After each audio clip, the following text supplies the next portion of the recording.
News নাওয়ের পর্দা আপনাদের সকলকে স্বাগত। আপনাদের বিস্তারিত খবরে প্রশাসনের স্বচ্ছতা বজায় রাখতে প্রতি 14 দিন বাদে বাদে হয় পর্যালোচনা। এক্ষেত্রে গুড গভর্নেন্সের জন্য সতর্ক করা হয়েছে সংশ্লিষ্ট আধিকারিকদের। সাবরুমে 100 শয্যা বিশিষ্ট ছাত্রীবাসের আনুষ্ঠানিক উদ্বোধনে জানিয়েছেন মুখ্যমন্ত্রী ডক্টর মানিক সাহা। শুক্রবার সাবরুমে বিভিন্ন প্রকল্পের উদ্বোধন করেন মুখ্যমন্ত্রী ডক্টর মানিক সাহা। এক্ষেত্রে উল্লেখযোগ্য হল সাবরুম গার্লস উচ্চতর মাধ্যমিক বিদ্যালয়ের সঙ্গে সম্পর্কযুক্ত 100 আসন বিশিষ্ট নবনির্মিত ছাত্রীবাসের উদ্বোধন। বক্তব্য রাখতে গিয়ে প্রশাসনকে স্বচ্ছ রাখার স্বার্থে প্রতি 14 দিন বাদে বাদে পর্যালোচনা বৈঠক করা হয় বলে এদিন জানিয়েছেন মুখ্যমন্ত্রী ডক্টর মানিক। এক্ষেত্রে খবরের কাগজের বিভিন্ন সংবাদগুলির সত্যতা যাচাই করতে পাঠানো হয় সংশ্লিষ্ট দপ্তর আধিকারিকদের কাছে। গুড গভর্নেন্স এর জন্য সতর্ক হয়েছে প্রশাসনকে বলে জানিয়েছেন মুখ্যমন্ত্রী doctor Manik Saha.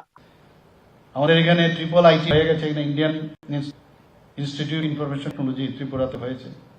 National forensic science university আমাদের এখানে হয়েছে। এখন ত্রিপুরা ইনস্টিটিউট অফ টেকনোলজি, যেটাকে আগে আমাদের পলিটেকনিক কলেজ আমাদের বলতাম, সেটাকে এখন আমরা ত্রিপুরা ইনস্টিটিউট অফ টেকনোলজি, সেখানে আমরা ড্রোন সেন্টার হিসাবে সেখানে আমি নিজেও সেখানে গিয়েছিলাম এবং সেখানে যাতে তার বিকাশ হয় এবং গবেষণার যে কেন্দ্র সেটা সেখানে শুরু হয়েছে। আমাদের এখানে ন্যাশনাল ল ইউনিভার্সিটি হয়েছে। আমি জানি না এখানে সবাই গেছেন কিনা, সেখানে আরো অর্থ আমরা দিয়েছি যাতে আরো ডেভেলপমেন্ট হয়, ইনফ্রাস্ট্রাকচার আরো ডেভেলপমেন্ট হয়। সেই আমরা ন্যাশনাল ল ইউনিভার্সিটি ত্রিপুরাতে হয়েছে। এখানে ন্যাশনাল যে আমাদের সংস্কৃত কলেজ, ন্যাশনাল সংস্কৃত ইউনিভার্সিটি, সেটাও ত্রিপুরাতে এখানে হয়েছে। এ বিষয়ে অনেকের কিন্তু আমি নিজেও যদি ওখানে না যেতাম তাহলে সেই ধরনের সমক ধারণা আমার না। বহু প্রাইভেট ইউনিভার্সিটি এখন ত্রিপুরাতে আসছে। বর্তমানে পাল্টে রাজনীতির ভাষা। এক্ষেত্রে নিঃস্বার্থভাবে কাজ করার জন্য রাজনীতিতে আসতে হবে বলে জানিয়েছেন মুখ্যমন্ত্রী ডক্টর মানিক সাহা। উচ্চ মাধ্যমিক যদি পরীক্ষার কথা বলি 71%, এবং সেখানেও গত বছরের তুলনায় 21%। 100% সাফল্য বিদ্যাজ্যোতি স্কুলের 5টি।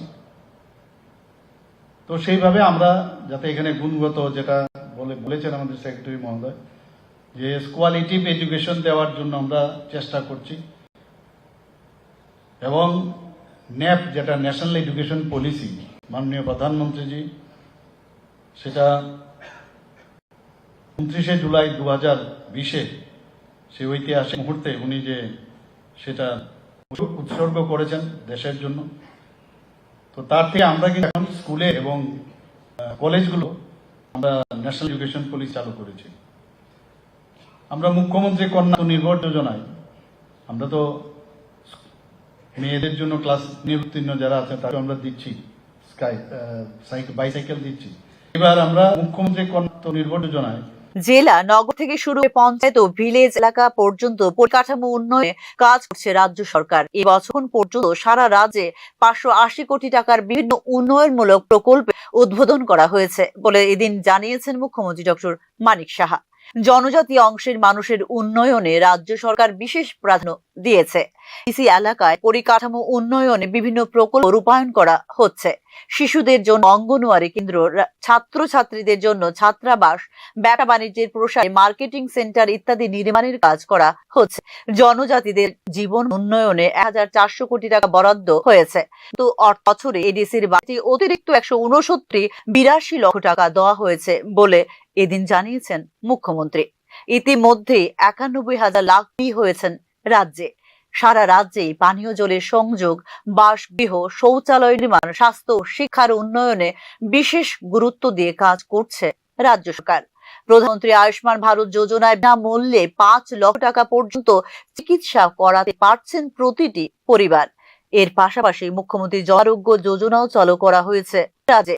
রাজ্যবাসীর আর্থ সামাজিক মান উন্নয়নে মুখ্যমন্ত্রীর প্রাণী সম্পদ যোজনা, মুখ্যমন্ত্রীর মৎস্য বিকাশ যোজনা, মুখ্যমন্ত্রীর নগর উন্নয়ন প্রকল্প প্রভৃতি রূপায়ণ করা হচ্ছে বলেও এদিনের অনুষ্ঠানে জানিয়েছেন মুখ্যমন্ত্রী doctor Manik Saha. Bureau report, News নাও।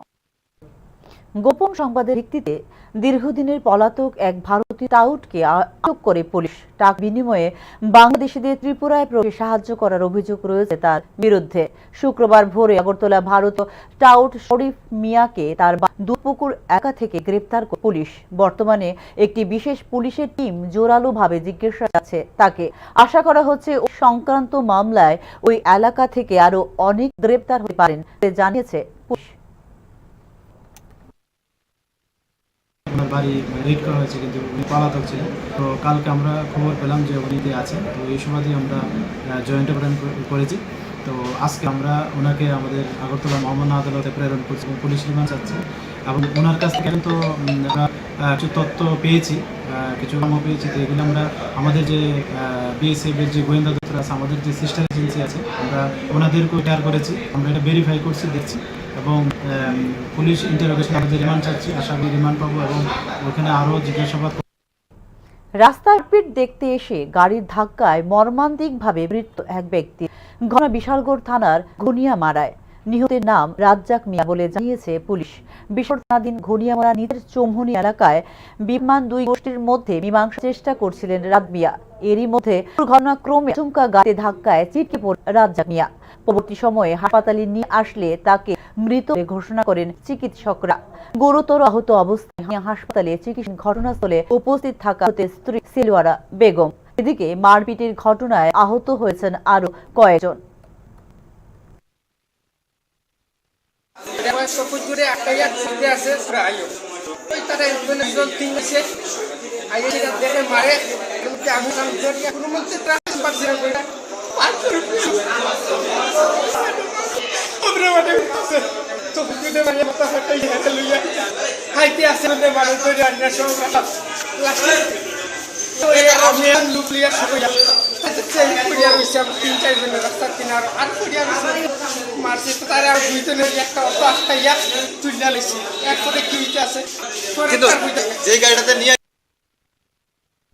এখনকার মতো সংবাদ এই পর্যন্ত। পরবর্তী সংবাদে চোখ রাখুন নামের পর্দায়। নমস্কার।